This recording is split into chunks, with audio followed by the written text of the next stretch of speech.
Welcome to Real Estate Investor Talk, where we dive deep with the leaders shaping the South African property landscape.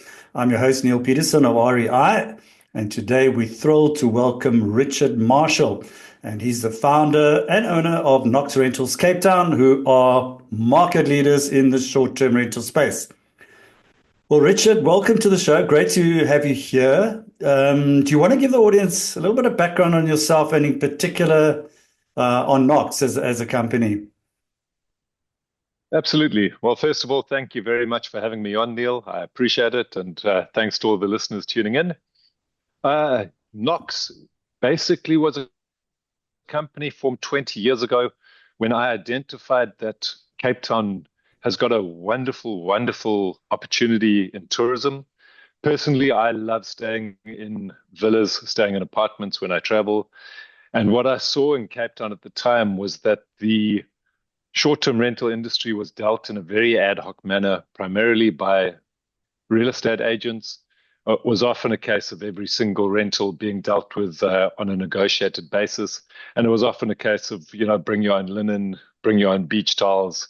You can pick up keys at the local real estate agent's office, stay there for your stay and then disappear. And I thought that what villas and apartments offer in terms of the luxuries of privacy and space and having your own swimming pool, your own garden to relax in was something amazing. But the majority of travelers want a much more comprehensive solution. They're not wanting to have to think too much about, things like linen or things like having to necessarily even self-cater. So when I founded Knox, it was with a vision of providing a 5-star hotel type experience to self-catering properties or villas and apartments.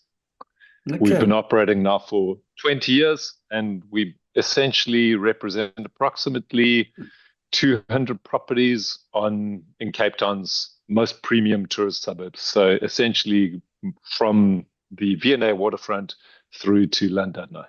Wonderful. And I mean, we've just seen how the market has changed over those years. But Richard, can you maybe just tell us, what are the key challenges today that property owners are facing in managing short-term rentals? I mean, especially we've seen, increasing competition with platforms like Airbnb, which I'm sure you probably use yourself anyway.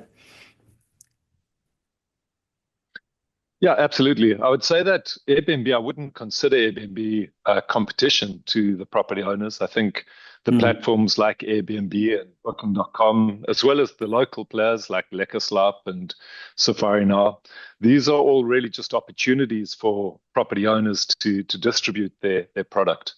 And really what it's done for property owners is enable them to compete on a far more even footing with the hotels. So 20 years ago, when we started, the distribution model in hospitality was very much driven by tour operators and travel agents, and it was very difficult for individual property owners or companies like Knox to compete. And platforms like Airbnb and Booking.com have been incredible levelers, and they've been amazing in terms of enabling companies like us or even individual owners to address this opportunity in hospitality and to be able to compete on a much more equal playing field. So from that perspective, I think those platforms are an opportunity and not competition. But to your question in terms of the challenges for property owners in addressing the market, I think when we started, I alluded to the fact that people dealt with it as a real estate business, and it was typically the real estate agencies that were doing short-term rentals as a very peripheral activity. Whereas I believe this is it has much more in common with a hospitality business than it does a pure real estate business. And therein lies the challenge. Okay. It's an attractive opportunity. It can be a lucrative opportunity, but really it's about delivering a hospitality service. And although it's incredibly simple, there are lots of moving parts. You need to ensure that the guests are checked in appropriately, that they're having a good experience. You need to ensure that housekeeping is done perfectly, that maintenance is all on point. So although it's simple, it's got many, many moving parts. Okay. So how do the micro seasons affect property owners in Cape Town, and what role do they play in year-round demand? So there again is where I guess short-term is significantly different from long-term rentals, and it's one of the complexities is that it is an incredibly seasonal business. What we historically saw was that I would say probably 85% of the revenue came in during the summer months. So I would say mid-October to mid-April. If you took those 6 months of the year, 20 years ago, that would have accounted for 85 to 90% of the revenue that a short-term rental would make over the course of a year. What we've seen over the past 20 years is a fantastic expansion of the demand over the seasons. So we talk about micro seasons. We've got something that we internally call the Saudi season, which is, a bump in demand that comes in now over June, July, and into August, where we have lots of travelers who travel from primarily the Middle East, with Emiratis, Saudis, and we're finding that that's a fantastic client base. They're wanting to escape the extreme heat in that part of the year. In the Middle East, where it can reach 50 degrees and north of 90% humidity. Wow. So lots of people will go to Europe or to London, but there's also like a growing segment of people who are coming to Cape Town, and they come for nice extended stays where they'll stay for anywhere up to 6 weeks or so. So that is one kind of micro season, but we're also seeing expanded demand throughout the year. The meetings and incentives and conferences that Wesco have been promoting around the CTICC, that's had a marked impact.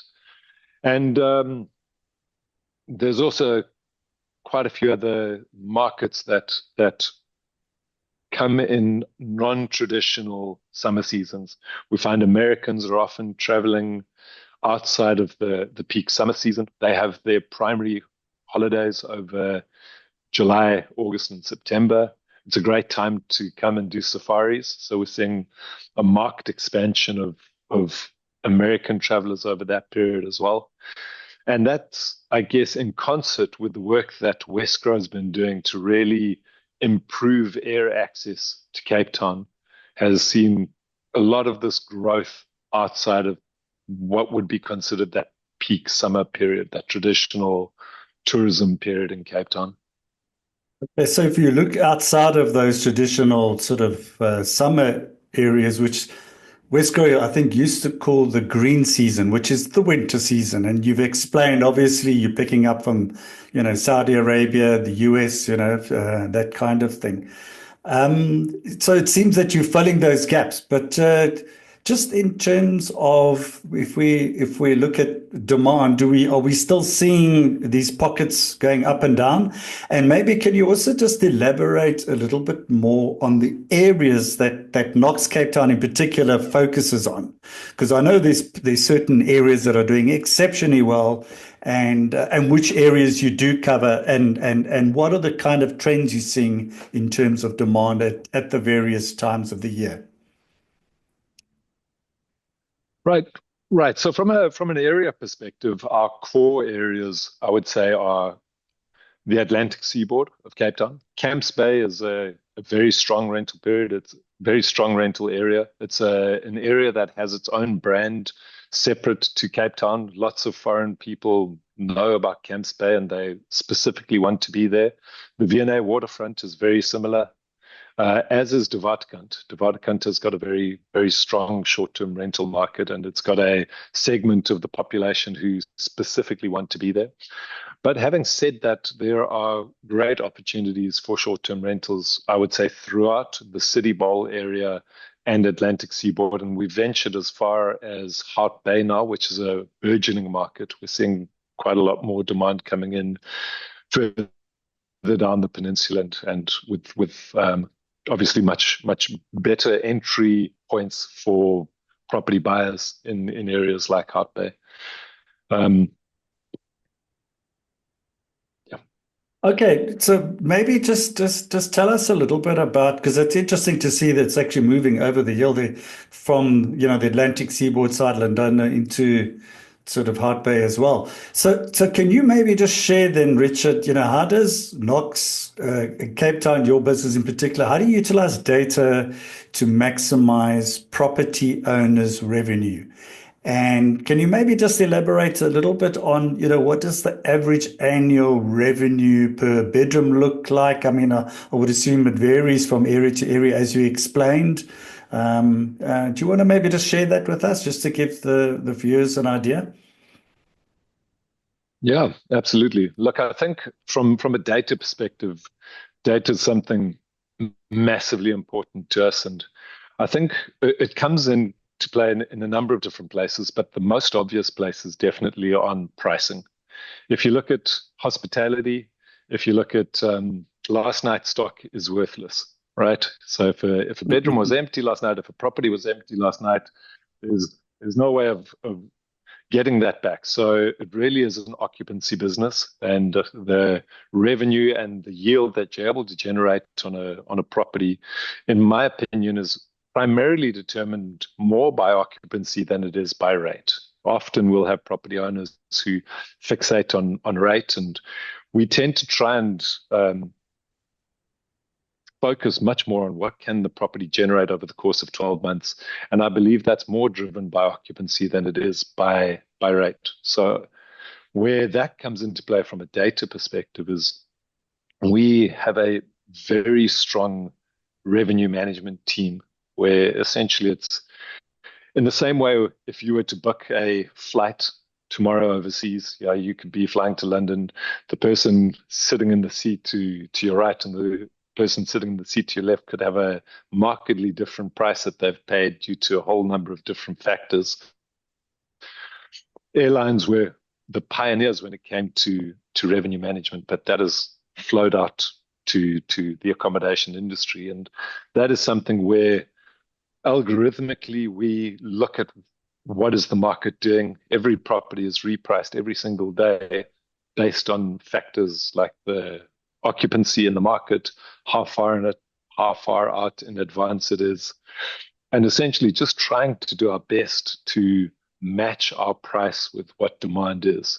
You don't want to be undercharging when demand is very high, but equally you don't want to be sitting with empty rooms, or you want to be making sure that you're balancing that occupancy with the revenue at all times to try and maximize the revenue you can generate on a property over the course of the year. Okay, so if we start, you mentioned the micro seasons, and we touched a little bit on the seasons. Talking about sort of Christmas, Easter period. Then you're looking at mid-year, that kind of things. From a property owner's perspective, how the shorter stays are they becoming more profitable, first of all? And if so, how? And maybe just elaborate in terms of how the placement, if you on the calendar factors, if we start looking at Easter, Christmas, etc., how they influence bookings and rental rates. Absolutely. Look, so short-term rentals, are they becoming more profitable or not? I would say, like every market, it's fluid. We've seen a lot of supply side growth in the short-term rental market over the past 2 years or so. So that obviously suppresses price. A lot of entrance into the thing, but with the right properties, you can still generate a very good yield in the short-term rental market for the right property.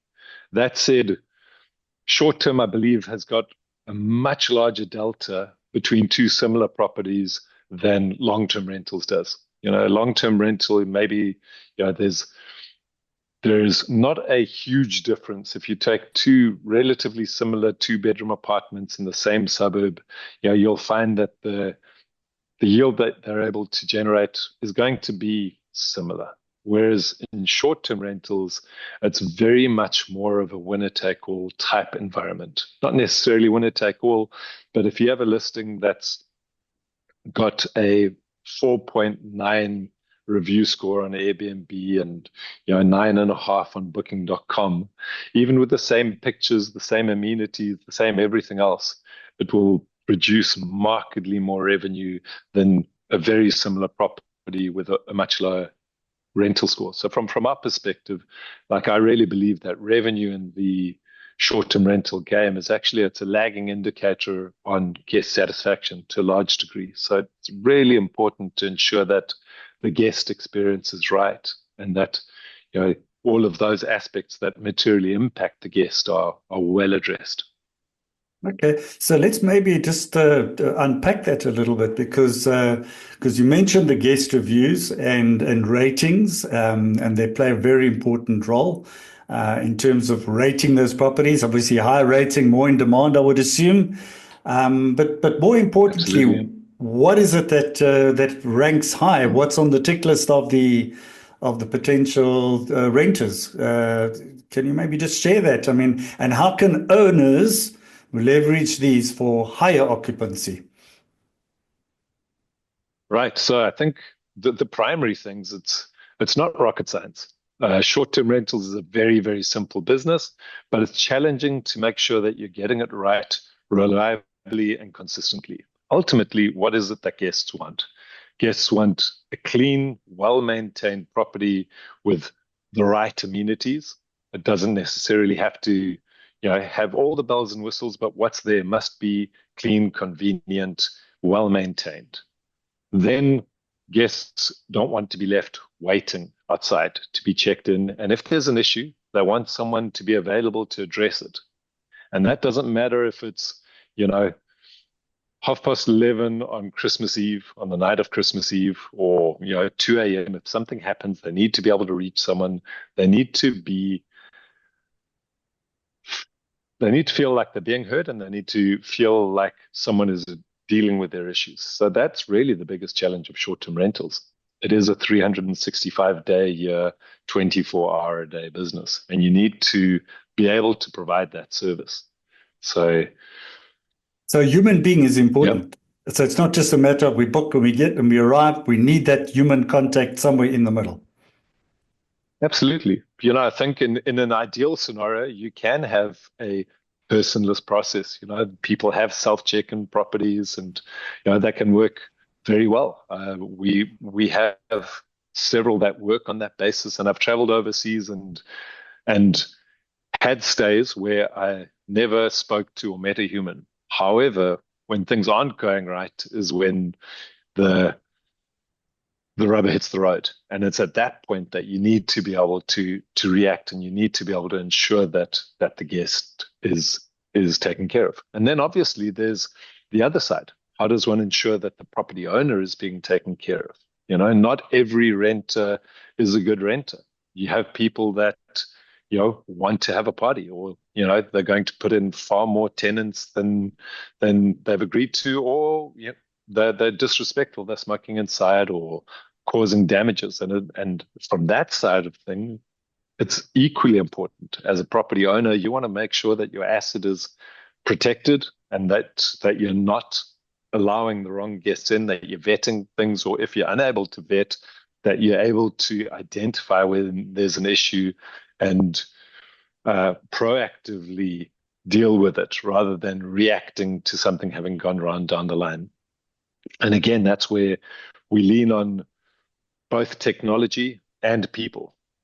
We ensure that all of our properties have got noise monitoring devices, smoke monitoring devices. They can also monitor the number of people in the property through a few things. They look at the number of Wi-Fi enabled devices that come into a space. And if that suddenly spikes, then they flag that there's an issue.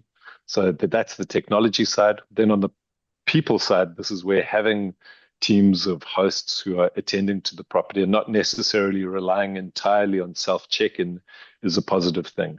We ensure that all of our properties are cleaned on a daily basis. We have housekeepers going in, we have hosts going in. So from a protection perspective, it's great, fantastic for the guest. It provides them with that hotel-like experience where their property is being cleaned on a daily basis, but it also gives us an additional layer of control to ensure that, we're aware of what's happening in the properties. And I've certainly heard of absolute horror stories and other Airbnbs that rely on self-check-in and don't have housekeeping or attendance during the course of a stay. A lot can go wrong in a relatively short time.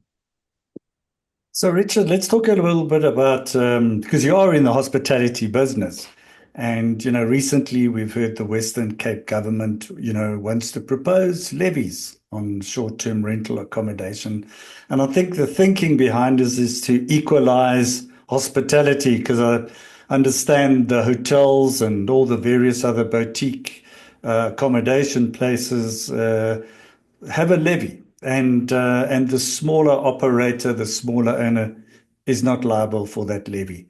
What are your thoughts around if there is a levy implemented? Because we have seen it implemented around the world. I think it's in New York. I think Barcelona, Spain. I mean, maybe you can also elaborate on that. But certainly, I know it seems to be put on ice for now.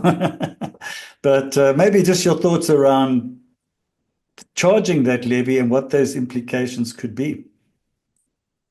Absolutely. So I think that there's two different things that are currently in in conversation.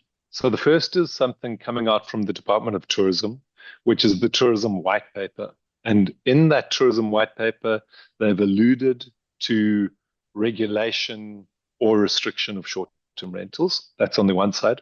Then on the other side, I believe it was Jordan Hill-Lewis who spoke about leveling the playing field with respect to short-term rentals.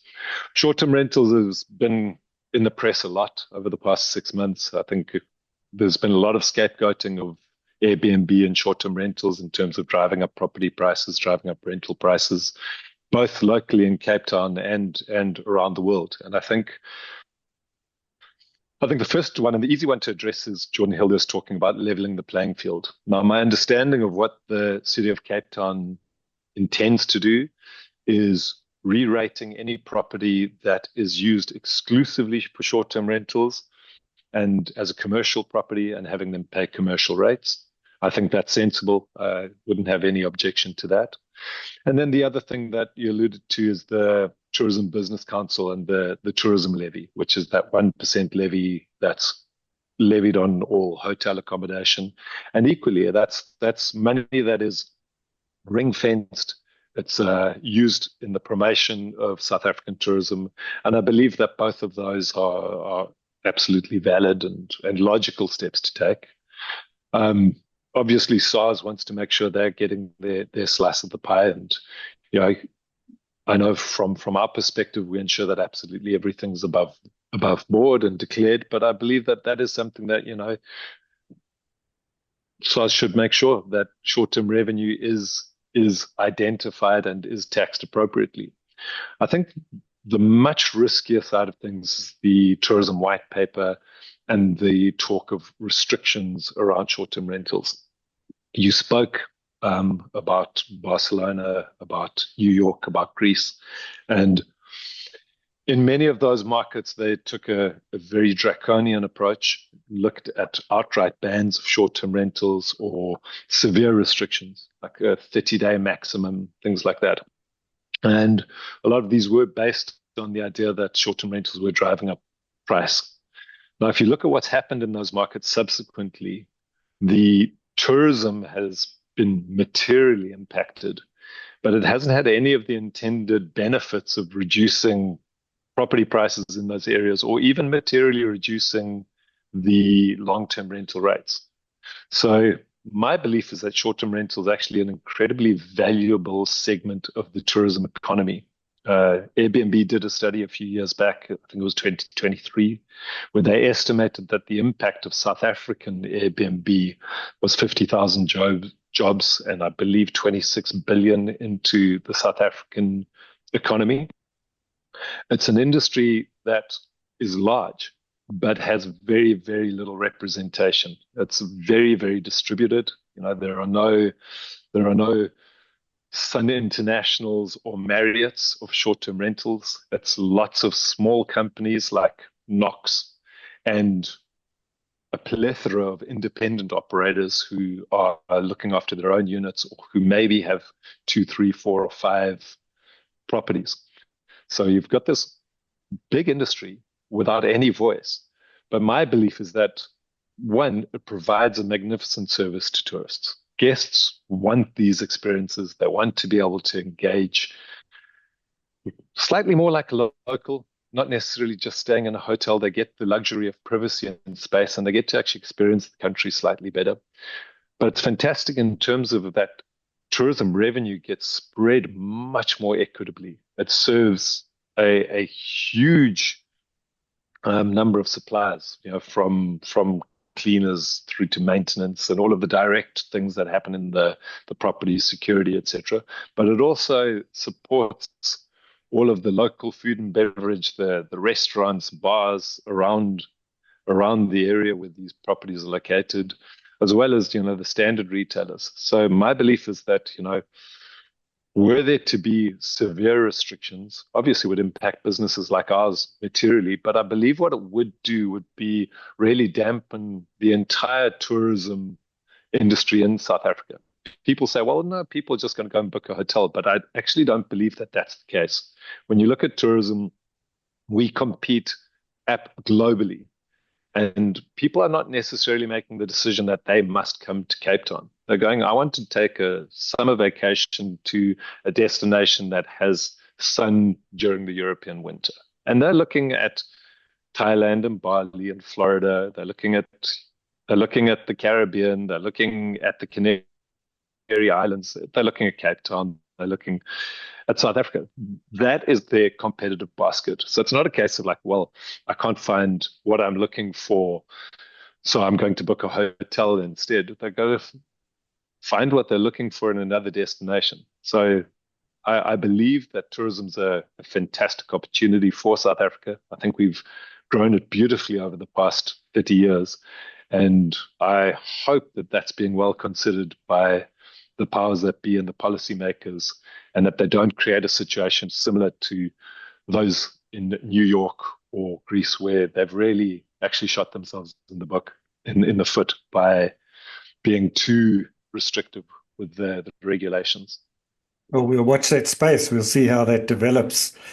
So, Richard, maybe can you give some advice to property investors, in other words, those that actually own properties in Cape Town and probably within those areas which you would consider potential areas to do short-term rentals, and they're looking to capitalize on Cape Town and just their broad rental season, and you so eloquently actually showed us that in different periods of the year there's different sectors of the market. So what advice would you give to those property owners looking to capitalize on the Cape Town short-term rental market?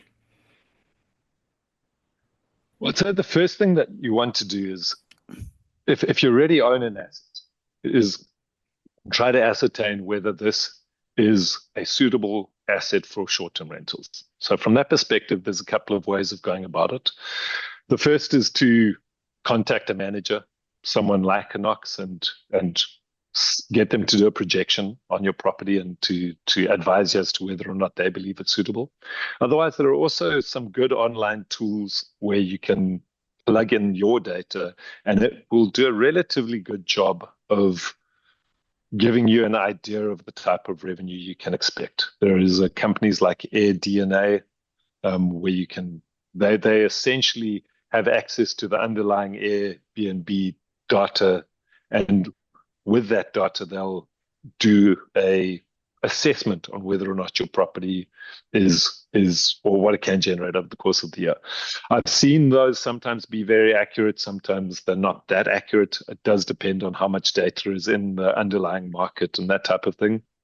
But I would say it's a good first step for someone, and they can certainly weigh that up against what a manager is telling them as well. I think if your property is suitable for short-term rents, I think there's a good chance that you can generate a higher yield on short-term rentals than you can on long-term rentals. But then the decision really comes down to a case of, are you wanting to self-manage or are you wanting to work with a professional? Self-management, it can work very well. But if you are not on site, or if the property is not conveniently located for you, it can become very difficult because, like I said, this is a 365-day per year for 24-hour a day business, and you need to ensure that all the maintenance is handled, that guests are checked in, checked out, and all the rest of it. So there's really two decisions. One is my property suitable or not? And then two is, do I have the appetite to self-manage it or not? If you are wanting to work with professionals, there's a number of professional management companies around and lots of small operators as well. And yeah, I'd suggest just getting in touch with those operators and making a call based on the information that they present to you. Wonderful. I think it's good advice. And let's talk a little bit about SASTRA, which is the South African Short-Term Rental Association. Correct me if I'm wrong, but I understand that you were one of the founders or founding members or people, but maybe just tell us a little bit about how does Knox Cape Town engage with SASTRA, the South African Short-Term Rental Association, and what is the role that it plays in the industry? Yeah, fantastic. Thank you for bringing that up, Neil. So SASTRA, the South African Short-Term Rentals Association, it's a non non-profit NGO that's been established by a number of industry stakeholders in the past year. And essentially, what we're wanting to do is be a representative body for the short-term rental industry. Like I alluded to, it's an enormous business. It employs tens of thousands of people throughout the country, but we have not ever had a voice besides Airbnb, which has become the de facto voice for short-term rentals in South Africa. Now, having a large foreign multinational as the voice of the industry can be problematic, even if they have all the best interests of the industry at heart. It's not very good optics to have them going and engaging with government, and then to have, even if what they said was perfectly sensible and government changes policy, the optics of government changing policy after a meeting with a multinational, it looks terrible. And their interests aren't necessarily always aligned with the industry either. So our idea was we need to try and get this very distributed industry and try to assemble some type of voice for it. So essentially what SASTRA's mission is to represent the stakeholders of the short-term rentals industry, which is property owners, individual hosts, and property management companies. Essentially, those are the kind of primary stakeholders, and to be a voice to help us interact with government and also to help build the industry responsibly in South Africa so that we can avoid the pitfalls. There are some valid concerns that people have around short-term rentals, and it's understandable that some areas choose to push back against them because it can be inconvenient. But if we are able to manage the industry well, if we're able to promote best practices, if we are able to professionalize the industry, then we can mitigate a huge number of those concerns, and we can help to build a thriving tourism ecosystem and help actually support property values and help distribute tourism revenue across the country. So, Neil, you asked me about what kind of revenues the properties are able to generate. So Knox works in a specific niche where we're dealing with high-end luxury properties. And typically our range goes from about 250,000 rands per bedroom per annum up to 900,000 rands per bedroom per annum at the high end of the scale. So property can generate a lot of income. Obviously, the short-term rental industry as a whole is diverse. You've got low-end apartments through to the very luxurious villas that we represent. But personally, we look at a hurdle rate where we're looking at investing in properties in the 8 to 10% yield is the approximate yield that we're looking to generate. And we are able to still find investment opportunities in Cape Town in our areas around those levels. Can you maybe share what is your, and I know it's a bit of an obscure question in the sense of because you get different sized properties, you get apartments, one bedroom to obviously two to three to, of course, luxury accommodation, just in terms of the diversity of daily rates. And I understand, I mean, some of the could actually be six figures if we're talking in some properties, if it's a day rate. Just to give the audience just an idea, what are we talking about? What is an average, let's say, day rate on the bottom end and maybe on the top? I mean, what maybe let's talk high and lows. Well, look at the very high end. The most expensive rates I've seen are 450,000 rands per night Wow. for a four-bedroom extraordinary villa in the Winelands. And there are a number of properties on the Atlantic seaboard. If you look at Nettleton Road in Clifton, that type of thing, there are a number of properties that at the peak time of year will go for 250,000 rands per night, 300,000 rands per night, that type of thing. Wow. But obviously, this is the pinnacle. You know, these Yes. are properties that are worth hundreds of millions of rands. It's not your typical rental. Hmm. Um,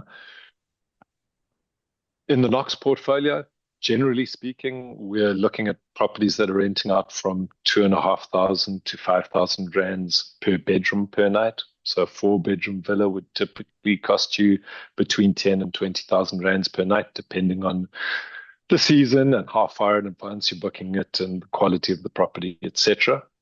At the low end of the market, I mean, if you jump onto Airbnb and you look at various areas, you'll be able to find yourself properties in the 300 to 400 rands range.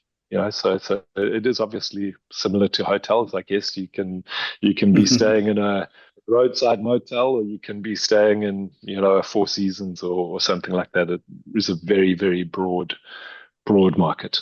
Yeah, interesting. It's actually very interesting to look at those figures.